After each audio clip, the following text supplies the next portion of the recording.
Une brigade de la métropole dans les transports. Si le concept n'est pas nouveau, c'est le ticket Aulas-Sarcely qui le remet sur le devant de la scène.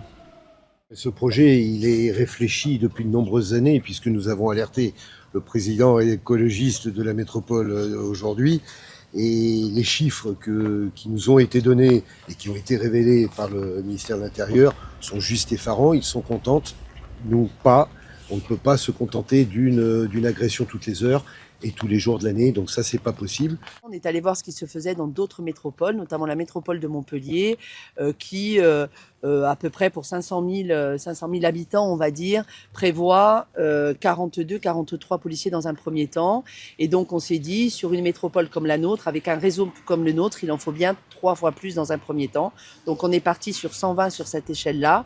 Et évidemment, une augmentation qui pourra être en fin de mandat à 200. Ce sont des policiers, donc à partir du moment où ce sont des policiers municipaux, les missions, c'est bien sûr des missions d'abord de présence dissuasive, parce que c'est très important dans les transports d'avoir de la présence physique.